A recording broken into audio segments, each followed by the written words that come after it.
جابوا لنا سؤال بيقول ان هو متواتر جدا وناس كتيره بتسال عليه، وبيقولوا ايه الوضع. شفنا فيديو على السوشيال ميديا، حد شاري من شركتكم وبيقلع الليمون وبيقول حسبي الله ونعم الوكيل وغير ذلك، وبيقلع الليمون من الارض منطقه اسمها عين التنين. في الحقيقه طبعا اخونا في الاعداد اخليه يعرض الفيديو اهو زي ما انتم شايفين. فعلا في حد بيقلع الليمون، وليمون جميل والارض جميله والارض قانونيه 100%. بيقلع الليمون ليه؟ بيقلع الليمون لان هو شريحه سي. شريحه ايه؟ سي. وليس نهايه المطاف ان انا عندي ارض، ولكن نهايه المطاف تعزيز القيمه الشرائيه للارض وتعزيز الانتاجيه من الارض. ايه اللي انا هكسبه من الارض؟ والارض ده هتنتج ازاي وهتنتج امتى وايه اللي خلاها تنتج؟ الشريحه سي ما ينفعش ياخد شجر. ده انا بنادي وبهاتي بقالي سنه. شريحه العملاء اي بي سي.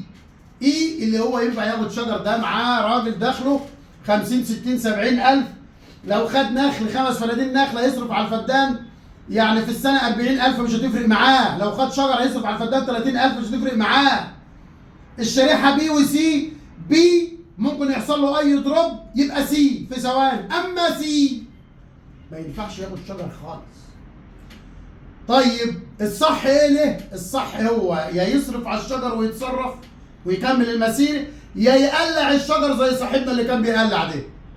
بس انا مالي؟ انت راجل ما قدرتش تصرف على الشجر، انا مالي؟ انت جيت اضخم عليك. كان الفدان بيصرف 5 ولا 6 بقى النهارده يصرف 30، انا مالي؟ فاشرف لك ان انت تقلع الشجر وهو ده الصح. انا لما اعدي على حد بتوع الليمون ولا ايه مهم الشجره وعملت له ايه الوضع كذا كذا كذا. طب يا عم قلع الشجر واصرف تقليد، ايه المشكله؟ ايه المشكله يعني؟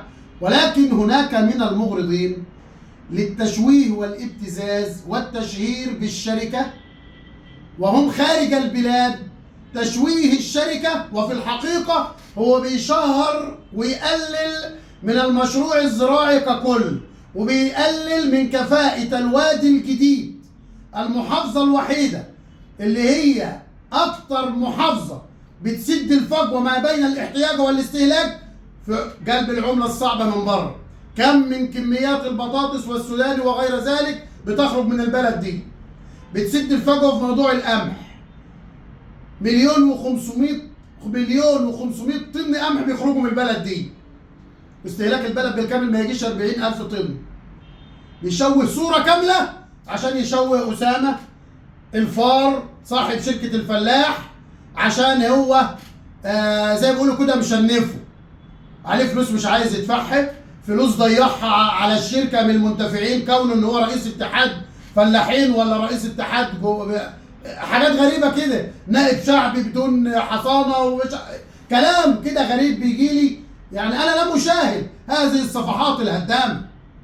انا بدل ما اضيع وقتي في الرد على سؤال زي ده، انا اضيع وقتي في حاجه فيها استفاده. هؤلاء هدامون حقيقي. ما هي الاستفاده؟ صورت شجر بيتقلع يعني الوادي وحش، يعني الشركه وحش. خسئت وكذبت. انت كذاب. انت واخد فدان ب 30,000، الارض بالبي بالشبك مزروع ليمون معمول له جوه، حاطين لك الليمون اللي اهل التخصص قالوا ازرعوه بينفع هناك، يستحمل الرطوبه ويستحمل قله الرطوبه البنزهير البذري، واهل التخصص قالوا الليمون ده 10/10. عايز يتسمن، انت ما معكش تسمن، بتقلع الليمون، ما تنقطم رقبتك على صدرك، ما تقلع. ايه المشكله يعني؟ هتصوره وتنزله عشان تشوه؟ ما تشوه. الحاجه المثمره هي اللي بتجذب بالطوب يا حبيبي، وفي نفس الوقت هي اللي بتاكل الناس. احنا مستمرين، واي حد متشكك في شغلنا على ارض الواقع بنتكلم، بس شغلنا اللي بيتكلم، بيوتنا على دماغ الارض اللي بتتكلم. الانتاجيه، طب ما فيش ليه حد بتاع تقليدي بيشتكي؟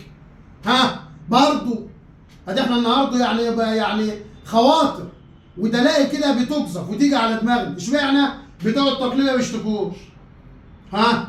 اطلع يا خالد يا سعيد انت ورجالتك، ولا ابو ساره انت ورجالتك 4 ابار هم لوحدهم، ولا الحاج رزق برجالته 4 ابار تانيين، ولا ابو هريره 4 ابار اخرين، 37 بير ولا 47 بير الى الان بفضل الله، سابقه اعمال الشركه.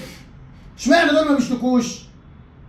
عشان خاطر دول تقليدي ربنا كريمهم، ما عندهمش مشكله ظاهره في موضوع المصاريف. هو زارع شويه برسيم، هو زارع شويه غله، ادي ميه، ادي شويه تسميد، ضم، حاسب، شكرا. الشجر بيقعد 4 سنين، ولو ما اتصرفش عليه يقعد 10 سنين. يعني تقليعك للشجر كان صح يا سي، طالما انت مش هتكمل مصاريف على الشجر. اما تاخذ فيديو مثل هذا وتاخده وتتشطب به على السوشيال ميديا، انت وشأنك، انت هدام، انت صنفت نفسك من المفسدين في الارض، هذا وشأنك. واحنا مستمرين في شغلنا يا جماعه. شريحه اي بي سي، الاي ينفع ياخد شجر ويكمل ويبقى تمام التمام، السي ما ينفعش ياخد شجر خالص، ولكن الارض قانونيه 100%، ينفع تزرعها شجر وتزرع معاها نخيل. واحنا كده كده الارض بنفتتها، لو مش عايز تزرع اي حاجه خالص حسب شروط الدوله هتتملك لك الارض باسمك من جديد زي ما عملنا في الشركه ديت وغيرها، وتزرع اللي انت عايزه عادي خالص. ولكن ديت حمله ابتزاز وتشهير من المفسدين. اسال الله عز وجل ان يهديهم يا رب العالمين. آمين آمين يا رب العالمين. طيب في حاجة تانية برضو بقول لك، وما حقيقة الفيديوهات المنتشرة للتشوه لصورة الشركة في مشروع بني مزار؟ سمعنا ان كذا حد الجيش خد منهم الارض وطردهم وسابوا اراضيهم وسابوا كل حاجة، وما عرفوش ان هم يكملوا في الارض باي حال من الاحوال، وفي حاجات موثقة، فيديوهات موثقة لذلك. نفس النظام، هو صاحبنا ده اللي بيفسد في الارض. انا ما بحبش انطق اسمه، البني ادم ده لو تخشوا على صفحته والله انا بخش ولا بتابعه.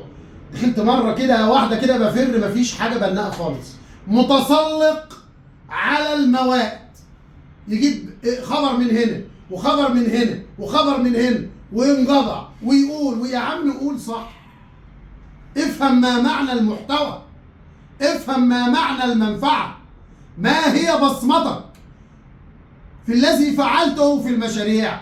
تسلق على جميع المشاريع. هل لديكم من مشاكل؟ ايه يا عم ده؟ ما هو طبيعي اصلا اي حد، ده الاتنين 5 6 في البيت بيبقى دايما بيبقى في حد كده بيعمل مشكله. ما دي سنه الحياه اساسا. هتتكلم على شركه فيها 11750 فدان حتى عام 27، حتى عام 25، فضلا عن 26. ما فيهاش 5 زعلانين، ما فيهاش 10 زعلانين. ليه؟ هو انا ملاك نازل من السماء يا فاسق؟ أتتكلم على الشركة وتقول شركة الخراب التي آواتك وآوت غيرك زي ما أنا بقول برغيف وحتة جبنة؟ أتتكلم عن شركة يا فاسق باعت لك ولأمثالك الفدان ب30,000 مزروع، وترجع تقول شركة الخراب عشان مش قادر تصرف على أرضك؟ أتتسلق على موائد المشاريع لكي تأتي بأصحاب النفوس الضعيفة وتاخدهم عشان تتمتع بهم في الإعلام ووجهات إن هي ناس بتشتكي؟ مشروع بني مزار زي ما قلنا الأرض ولايات، ولاية مستقبل مصر. دول مش الجيش، دول أفاضل من الجيش على المعاش بيديروا ولاية الأرض المستقبل مصر. هذا الجهاز العظيم، وأنا أقولها بملء فمي، هذا الجهاز العظيم الذي أثبت للعالم كله إن مصر خارج نطاق الفقر. 2 مليون فدان و200,000 اتزرعوا من جراء هذا الجهاز. لسه الجهاز نازل جديد واخد كام و80,000 فدان في منطقه بني مزار، على الطرف جت الحته بتاعتنا، قال انتوا تبعنا عادي. ايه المشكله يعني؟ ما طريق تشطيط الفرافره الريف المصري قال انتوا تبعنا، الناس راحت وملكت وكل واحد معاه عقد. ايه المشكله يعني؟ احنا لنا بحلقه؟ احنا لنا نوصل للاجراء القانوني النهائي، ملناش نقعد نقول اصل وفصل. يا ابني دي دوله يا حبيبي، انا وانت داخل نطاق دوله، وحقوق الدوله خط احمر. ما زلت اقول واكرر، لو في وصل موجود فيه 20 مليار جنيه و35 قرشا، هتلاقي ال 35 قرشا اكبر من كلمه ال 20 مليار جنيه، وبيتاخدوا قبل ال 20 مليار. قالوا ادفعوا ما عاد عليك من نفع. لا مش دافعين يا ابني. ليه؟ لا مش دافعين، عايزين ندفع تمليك على طول. يا ابني ما دي قرارات دولة. لا ده احنا هنمشي ونسيب الارض.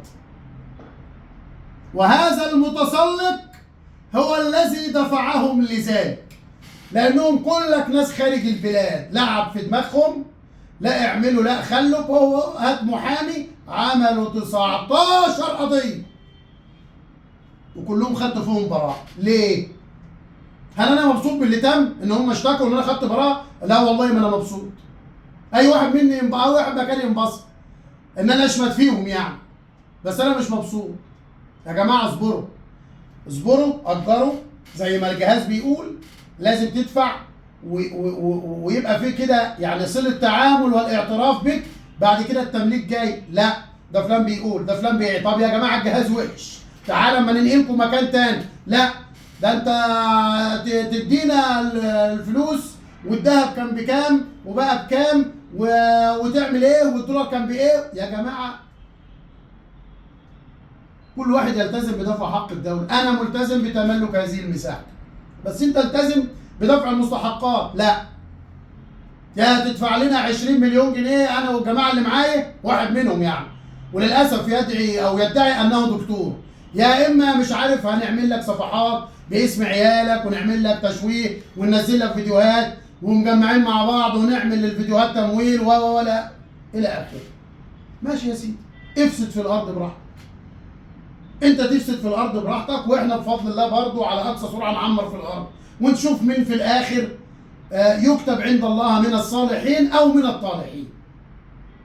بس جهاز مستقبل مصر باعت دلوقتي عشان يملك الارض لمستحقيها، ولكن ان يدفع ما عاد عليه من نفع، وان يقوم بتأجير المساحة على اقل المدة العقد لمدة 3 سنين، بس ينفع تملك بعد ما تعمل العقد على طول.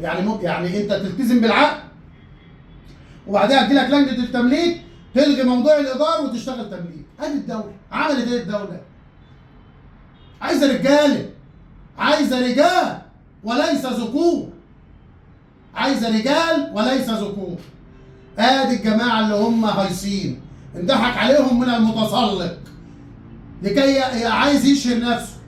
مشاكل شركة الفلاح، عارف شركة الفلاح لها متابعين ولها اسم ولها كيان، ولذلك هذا المتسلق الحافي يعني ابيض يعني املس، ليس عنده اي فكر غير انه بيسمع ويقول، يسمع ويقول، يسمع ويقول فقط.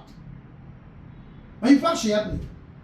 فكده ضريت نفسك وكشفت نفسك انك انسان حافي املس ابيض ما عندكش اي معلومات، وضريت اهلك وضريت نفسك. ده انت ممكن تعمل حاجه تضر بيها نفسك، كونك ان انت عايز تبين للناس في فيديو ان الشركه غلطان. يا ابني ما حدش اهبل يا حبيبي، ما حدش اهبل. ما كانش المشروع لفظوك، ما كنتش انت فشلت في اداره بيرك. ده انت بيرك يا راجل فشلت في ادارته. بيرك كنا نظن ان انت ترفع البير وترفع الناس، كنا نظن ذلك حقيقه. ابيض يا ورد، لا خليت الناس دقوا ابار اعمار ولا خليتوا الناس يكملوا في القيمه الايجاريه عشان ما معهمش يملكوا دلوقتي. والناس اللي بيسمعوني من المشروع عارفين الكلام ده تمام. وما خليتش الناس ملكوا في بني مزار واوهمتهم ان كده الموضوع خلاص. واللي عايز واي حد بيتابعني عايز رقم القيادات، مسؤولي التقنين بمستقبل مصر يكلمني. وخليت الناس راحت اشتكت عشان تعرض ان انا عليا قضايا، والحمد لله خدنا فيها براءة. براءة ليه؟ لان انا مطور زراعي. مطور يعني ايه مطور؟ يعني بعمل لك البير واعمل لك الطاقه واصلح لك الارض واسلمك بالاتفاق، وانت حضرتك بتكمل. انت ما زرعتش الارض وكملت، انت ما دفعتش حق الدوله، تنقطم رقبتك على صدرك. تعرض فيديوهات، تعرض زي ما تعرض، تنقطم رقبتك على صدرك. طالما مش قادر تسمت في الارض او مش قادر تدفع حق الدوله، تنقطم رقبتك على صدرك. عشان كده احنا بنعمل ايه في موضوع حق الدوله؟ بقينا نعمل كل واحد ورقه لوحده. اول ما خلاص بسيبك من الشركه، بطلعك من بيت العيله، كل واحد بعمل له ورقه لوحده. ولما تنزل الدوله تعمل معاينات على ارض الواقع، محمد غير مصطفى غير محمود غير علي. محمد دفع حق الدوله، مصطفى ما دفعش، محمد اديله ورقه، مصطفى عاقبه عقاب الأمرين زي ما بيقولوا. أسأل الله عز وجل يعني أن يجعل هذا الكلام في ميزان حسناتنا وحسناتكم يا رب. وإن شاء الله لاحقا أسئلة جديدة مهمة جدا بتأتينا على صفحات التواصل الاجتماعي. السلام عليكم.